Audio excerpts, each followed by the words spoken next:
know the moment. It is 8 o'clock on a Friday night. You are sitting in a restaurant with people you have known for years. You open the menu, you look at the numbers, and you close it. You order the $12 soup while the person across from you orders the $40 steak with a glass of wine they will barely touch. You said no to something, and someone at the table looked at you in a certain way. Maybe they said it out loud.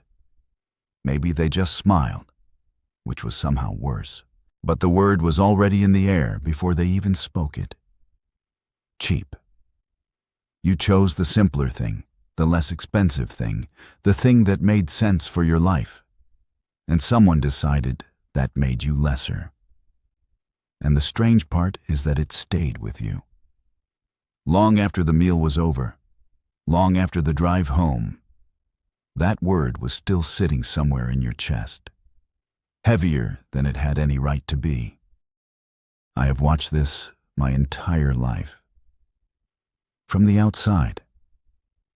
From the porch of a farmhouse in Lancaster County, Pennsylvania, watching people drive past our community and wonder why we live the way we do. They have been calling us cheap for 300 years. My name is Silas Kauffman. I am Amish.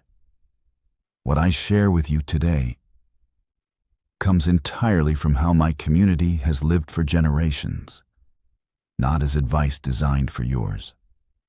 It is a window into our fence line. What you do with the view belongs to you. But before I go further, I want to ask you something. Hold the question before you answer it, because the honest answer has a weight that most people spend a lifetime walking around. The last time someone made you feel small for choosing not to spend money, whose opinion were you actually paying for? Not who was sitting at the table, whose standard, whose measure of a person was worth enough to make you doubt a choice you had made with care. I will come back to that question, because the answer, when you find it, changes the weight of a lot of things. Let me tell you something that took me a long time to understand about our community. We do not have a word for what the English call keeping up with the neighbors. Not because we lack vocabulary, because the thing itself does not exist among us. In Lancaster County, our schools run only to the 8th grade. And in those years, no child is taught to compete for position. They are taught to work together to bring in a harvest. The neighbor's farm is not a measuring stick for your life. It simply is not. When a family in our community sits down to eat, they are not thinking about what the family 3 farms over is eating. They are thinking about what the land gave them this season, what they stored in the fall, what they earned through honest and patient work. The comparison ends at their own fence line. It always has. The confession I want to make to you is this. The reason no one in our community has ever been made to feel cheap for eating soup when the neighbor eats steak is not because our neighbors are gentle people, though many of them are. It is because we never adopted their scale of measurement in the first place. We never learned to want what they have. So their opinion of what we eat was never relevant. And this is the part that most people miss when they watch us from the road. They assume we are immune to judgment because we are simple or sheltered or unaware. We are none of those things. We know exactly what the English world thinks of us.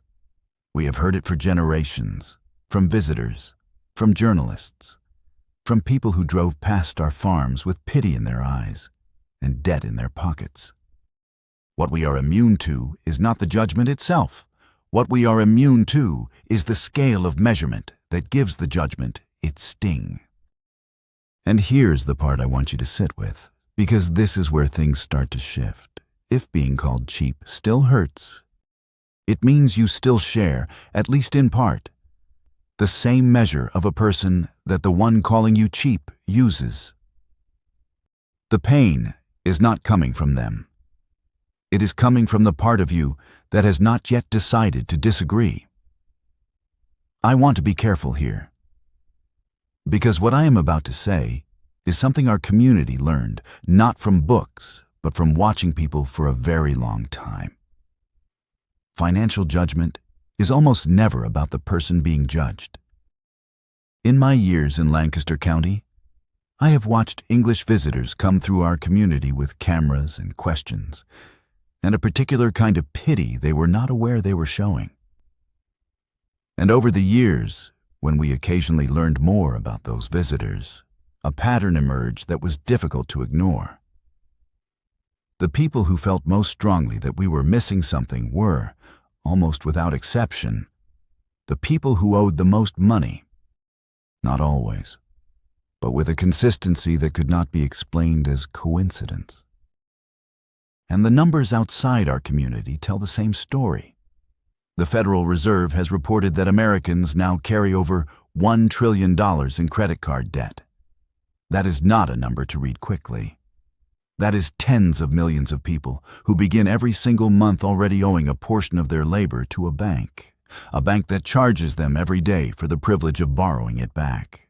According to Experian, the average American carries more than $23,000 in personal debt, not counting their home. That number has been rising for 20 consecutive years. When a person carrying that invisible weight looks at your $12 soup, they are not seeing your dinner. They are seeing a choice they feel they can no longer make for themselves. A person who has made peace with their own finances does not look at your bowl and feel the need to name it. They might be curious, they might ask a genuine question. But the need to call your choice lesser, that comes from a specific kind of discomfort that has nothing to do with you. When someone calls you cheap, they are not giving you information about your choices. They are giving you information about their own relationship with money. The word is a mirror pointed in the wrong direction. It tells you where they are standing, not where you should be. This does not mean the feeling disappears. It means the feeling becomes useful.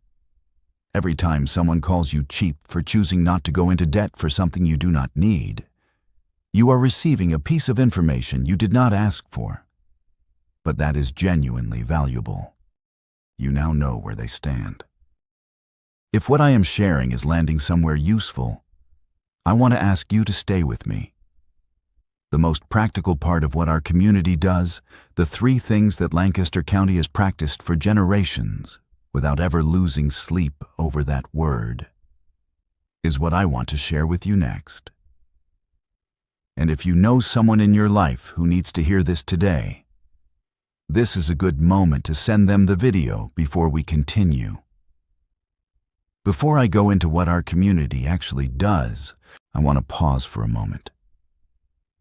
Everything I am about to share comes from how my community lives. We are farmers, craftspeople, and neighbors who have chosen a particular way of being in the world.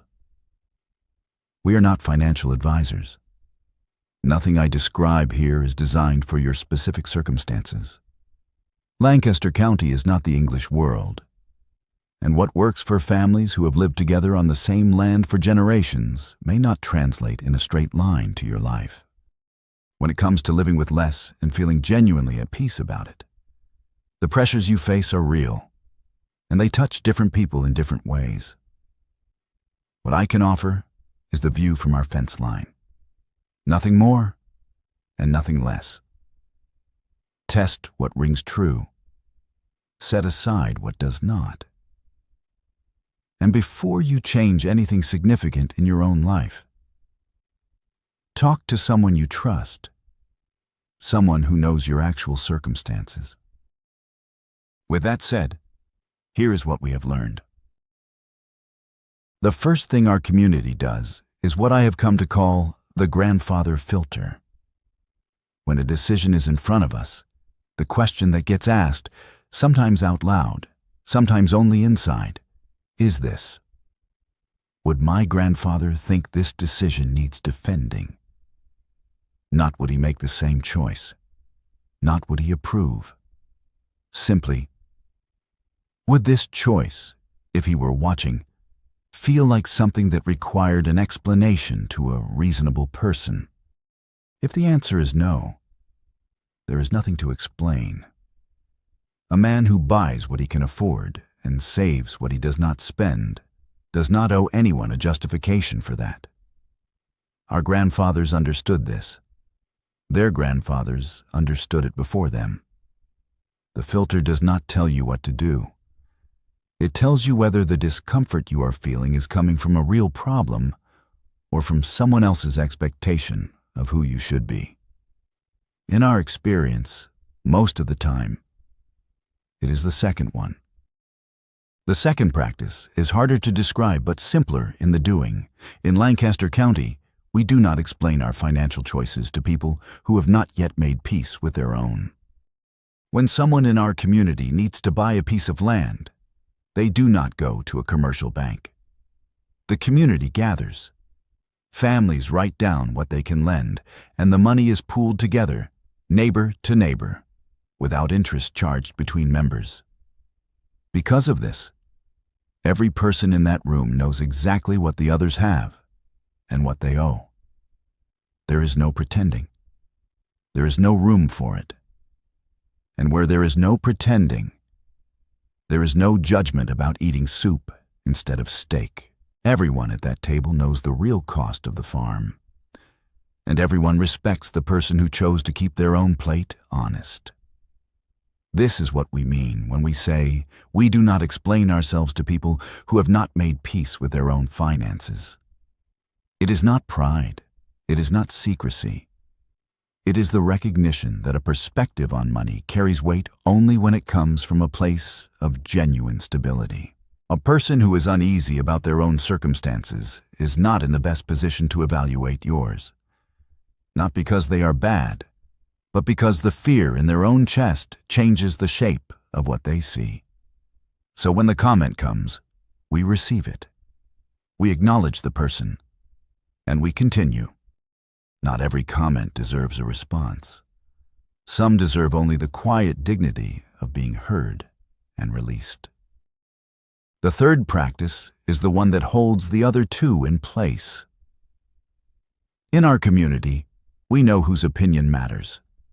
It is not a long list, and it has never needed to be. The people on that list are the ones who have shown up.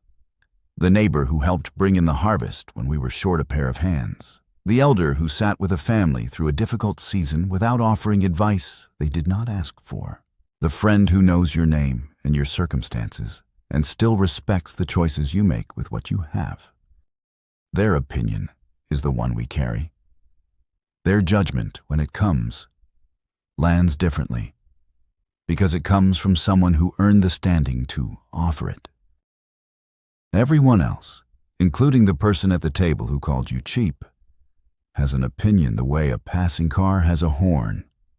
It makes noise. It does not change where you are going. I asked you a question at the beginning of this. Whose opinion were you actually paying for? I want you to answer it now. Not because I need to know, but because you do.